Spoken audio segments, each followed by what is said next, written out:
to Maximum Attack Rallying. Thank you for joining me for another vlog. I'm going to try and get these a bit more regular.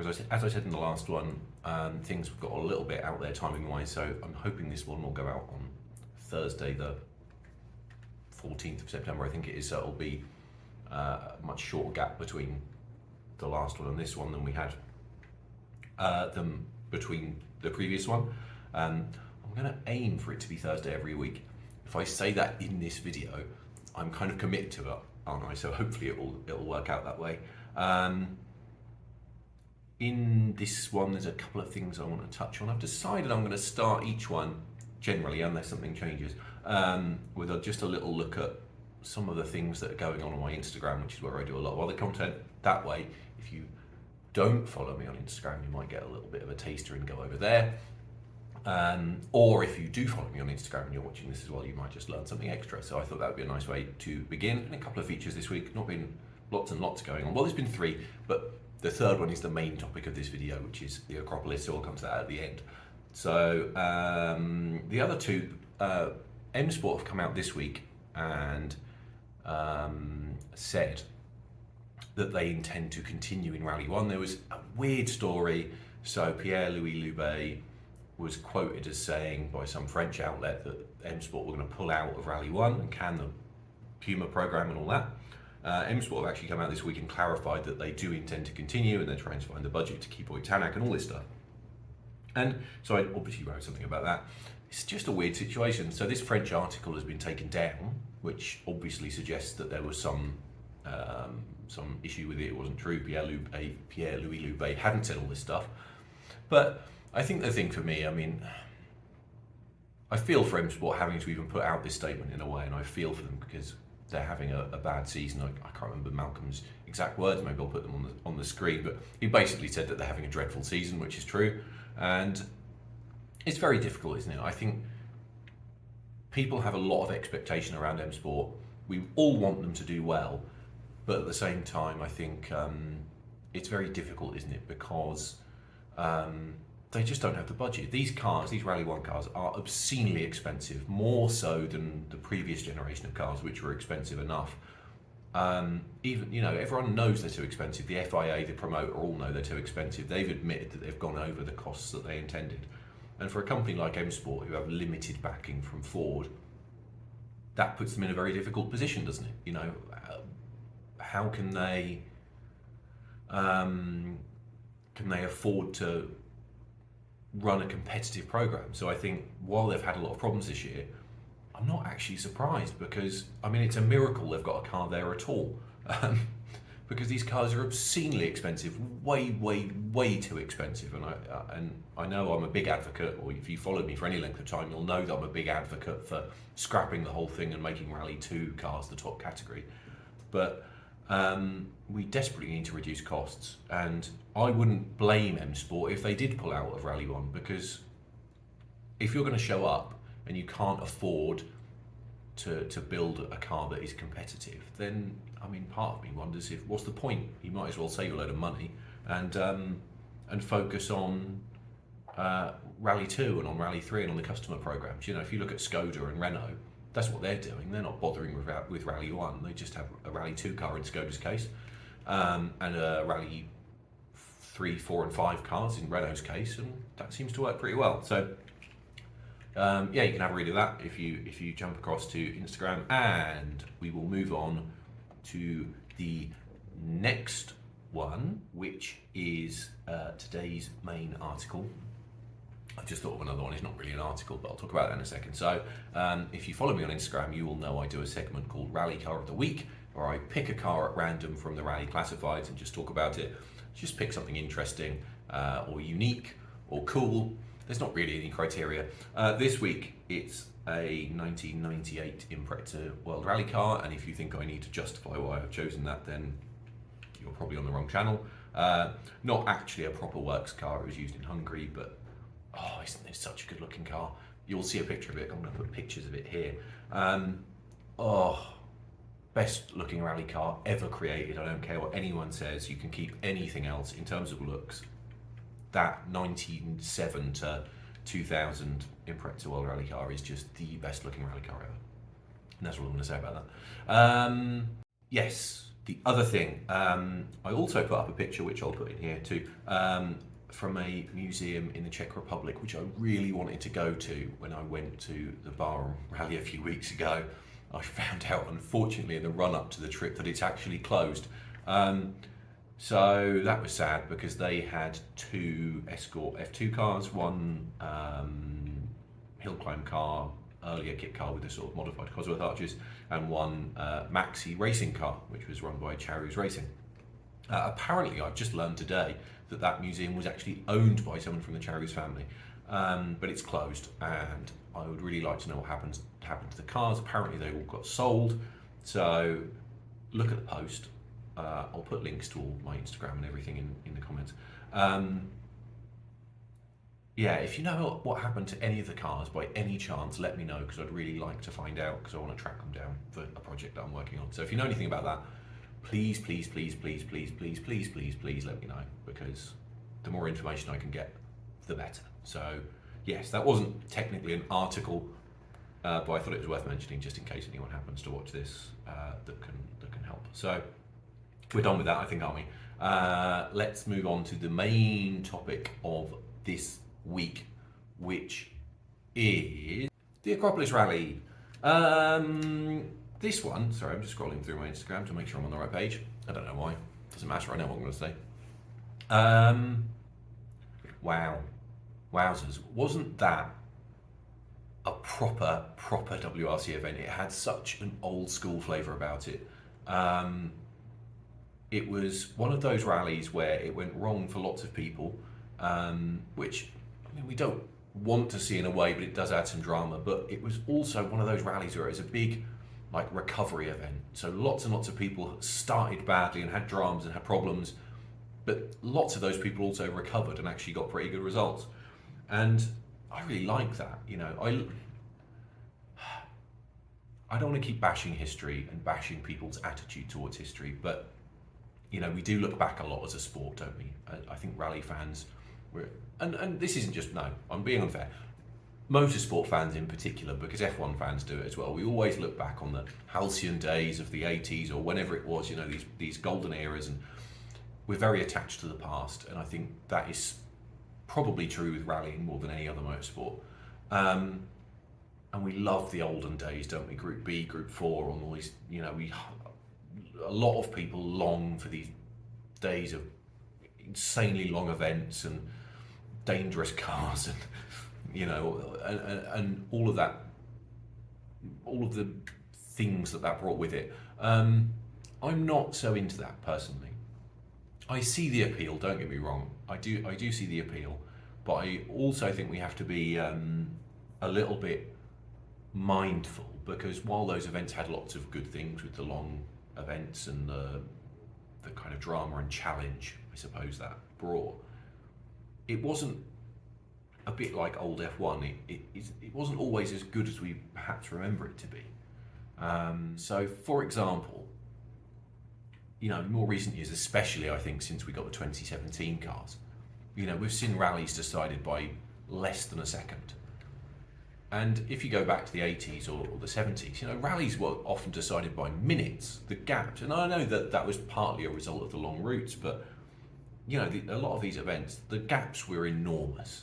And while I understand that, you know, why people are attached to that in some respects, I think it is worth remembering just how close the competition is these days, and how dramatic it can be, and how tight the battles are, and how a top 5 can be decided by a handful of seconds. And I think that is really exciting. So I think we should be appreciative of that. But that said, you know, I think this Acropolis was definitely a flashback to the old days, wasn't it? With some drama, some people who looked like they were out of it and then coming back into it. And that was nice, wasn't it? You know, I think it was something different. And the promoter have come out and said that they're looking at changing this format and saying that not all rallies need to be the same. And I think that's a good thing, isn't it? We don't want them to be too formulaic. We want each event to have its own character, and I think a difficult event like the Acropolis or the Safari, for example, it should have that challenging element, shouldn't it? And it should give room for people to have a bit of a problem, but still be in with a chance of a decent result. Whereas if you go to Finland or somewhere, it's just fast flowing, and it's still a challenge, but it's a different kind of challenge, and it's not necessarily a battle of attrition, but a battle of speed. So I liked that about the Acropolis, that it was a bit different. So I think it's worth having a quick look at the winners and losers and who benefited from that and who didn't. So let's do that. I think I'm trying to pick my top person. I think it's got to be Andreas Mikkelsen, hasn't it? He had 3 punctures on Friday. I think he dropped down as low as 16th in WRC2, and by some miracle he actually ended up winning the category. I think it was such an amazing story. If nothing else had happened in the rally, I think that would have made it an amazing weekend in a way. He just threw caution to the wind.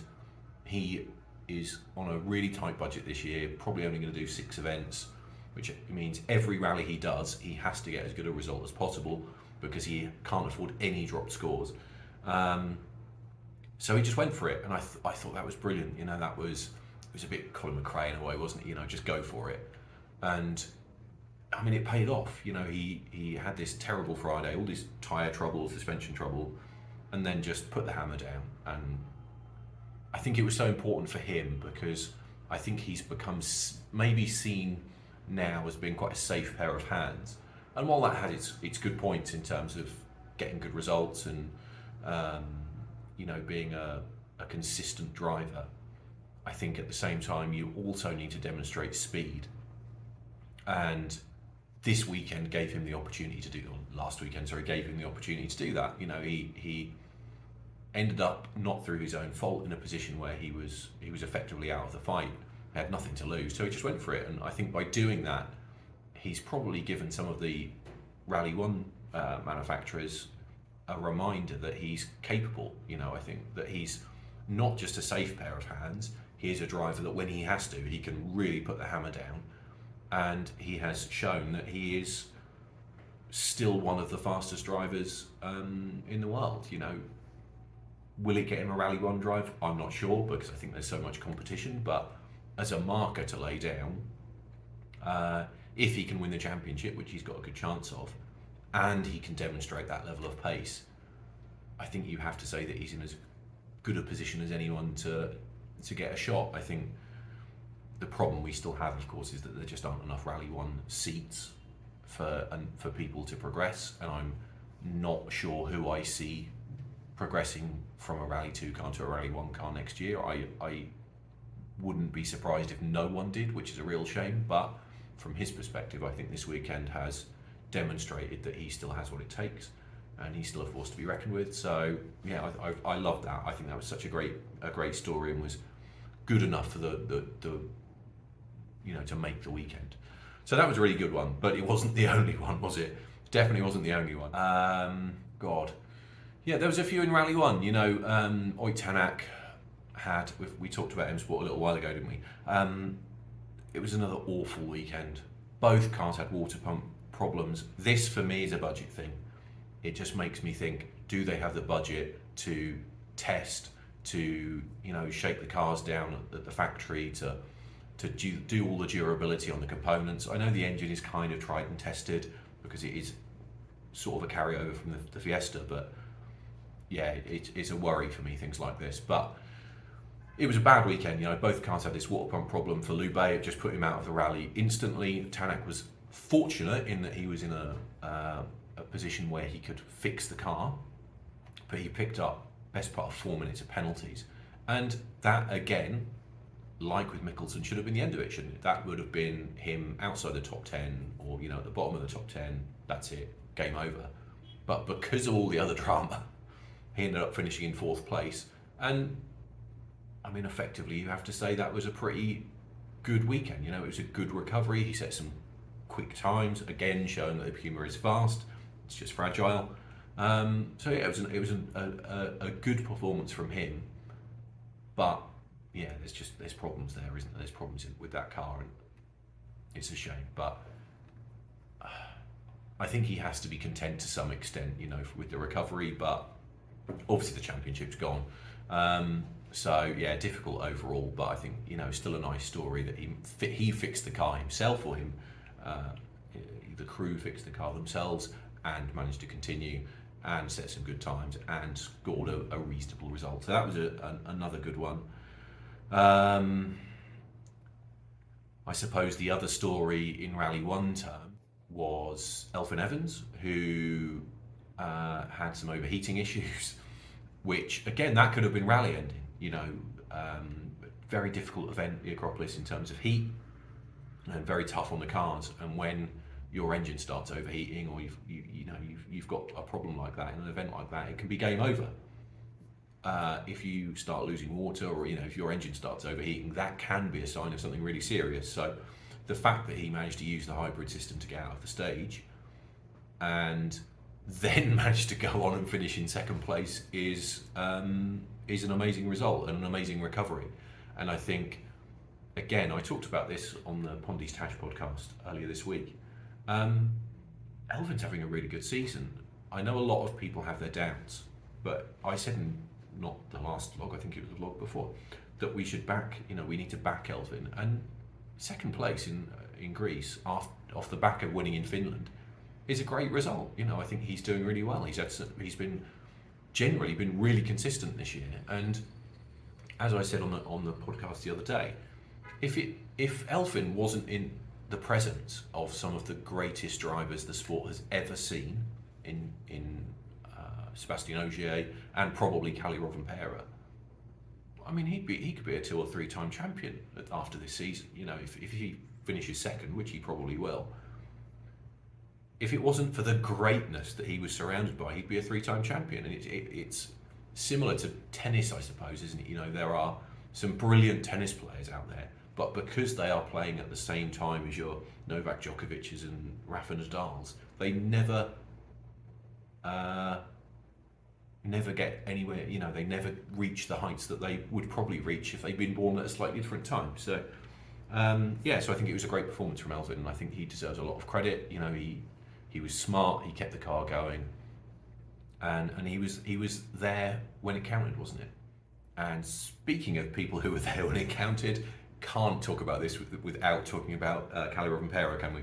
Because he did exactly what he needed to do. It was Ogier-esque drive, wasn't it? He was close enough, despite his poor road position and struggling. He struggled on Friday, but he kept himself in contention so that when those ahead of him faltered, he was there. He went from third to first, and that was that. And he has now put himself in a position where who's going to realistically catch him? Elfyn is the closest. I think everyone else is out of it, and in reality, Elfyn is out of it, because realistically, Kalle's going to have at least one no score, and probably some pretty poor results otherwise. If he wins 2 rallies and has a DNF, he'll still win the championship. So he is now well in control, and it was a world champion drive again for someone who's so young. It's incredible, isn't it?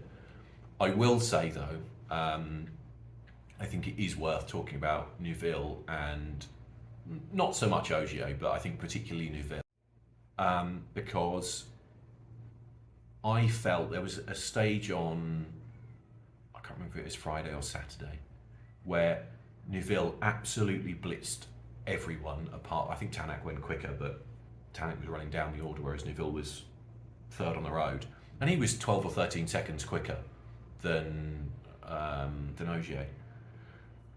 And I thought, I had 2 thoughts when he did that. I thought, that's incredible, that was a brilliant performance, but I also thought, bugger me, he's taking a risk, isn't he? That could so easily go wrong, and as it turns out, it did. He had suspension failure and lost the rally.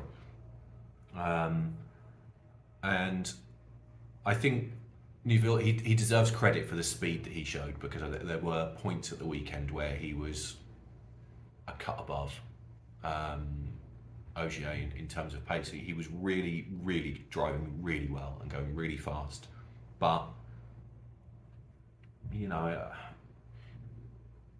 the car let him down, or maybe he pushed a bit too hard. You know, it's difficult, isn't it? These events are very much about balancing speed against preservation, and certain drivers are excellent at that. Obviously, OJ has generally been excellent at that, but yeah, I just wondered at points, was Neuville pushing too hard? I know in a way he had no choice. He had to win the rally because his championship was, you know, pretty much gone anyway. So he didn't have any choice, but he was ahead of Rovanpera. So yeah, it was a difficult call, wasn't it? And unfortunately, it didn't go his way. I mean, he deserves a mention because yeah, his pace was incredible, and the battle between him and OJ was very impressive. But yeah, it was a shame. And obviously, OJ also had suspension failure, which put him out. Tried to get the car back to service, but said he couldn't. So for those guys, those two, it was a disaster. But for Rovanpera, it obviously all played into his hands, didn't it? And it was another perfect weekend. So I don't know what else to say about Rovanpera. I think everyone is running out of words because I think he is just absolutely superb, and I think he could easily go on to win as many championships as Ogier or Loeb if he chose to. And I think that is the question, isn't it? Whether he chooses to, because a lot of people say that he's not going to stick around long enough to do that. But yeah, it was just an incredible performance from him. But while it was, I think the thing for me that really made the weekend, as I said, was the kind of just the dramatic element of it. One man I've forgotten to mention is William Crichton and Liam Regan, his co-driver, two men. They won the junior championship, and just like some of the others, they had a horrible weekend, but it turned out to be amazing. So they were on the brink of winning the junior championship, had a mechanical issue on Friday, which was the last thing they needed. So I believe they retired from the day, but were able to carry on. I think they got back to 5th in the juniors, and that was enough for them to win the championship. So again, you know, a great recovery story, great bit of the last minute drama in that championship. And while M Sport have had an awful season in terms of the Rally 1 programme, I think, you know, their commitment to junior rallying and the Fiesta Rally 3, which is now used for that, I think, you know, it's a nice showcase, isn't it? I still have my doubts about Rally 3. I think we need to see a bit more Clio versus Fiesta to see how that pans out, and hope that someone like Toyota come along and do a Rally 3 car. But yeah, great to see. Great to see Irish talent coming through. But I will say this, Irish talent coming through like it is a further indictment of the lack of British talent coming through. You know, if you look at the British Junior Championship, it is dominated by Irish drivers. Obviously the JWRC has just been won by an Irish driver. How is it that they are putting so much effort into cultivating talent when we have a driver at the very top of the sport, one of the fastest drivers in the world, but I cannot see where the next British driver comes from? Who is Elfyn Evans' replacement? I cannot see who that person is right now, and that concerns me. That really, really concerns me. I think that's a question to finish on, because if you have an idea of who that is, do let me know in the comments, because I am lost, and it is so sad seeing the lack of British success and the lack of British talent development, especially when, you know, our neighbours in Ireland and our neighbours in France, don't forget, are doing such a great job of it. It's so sad. So a bit of a sad note to end on, really, isn't it? But yeah, if you know who the next top British driver is, do let me know, and we'll end it there. Thank you once again for watching. I will do my very best to keep getting a video out each and every Thursday for your viewing pleasure, and I haven't decided on the topic for the next one. I will keep you in suspense about that. So yeah, thanks for watching. Please like, comment, subscribe. I know this is a very small channel so far, but I want to keep growing it. I want to keep focusing on YouTube as well as Instagram, because I want to turn this into something, because like I keep saying, it does give me options to do some different stuff. So please like, comment, subscribe, share, tell your friends, tell your mother, your sister, your brother, and let's try and get this to a point where we've got lots of subscribers and we can do lots more stuff, and I can make better videos that you can watch and enjoy, and I just get to talk about rallying, which I really like. So thanks for watching, and I will catch you in the next episode.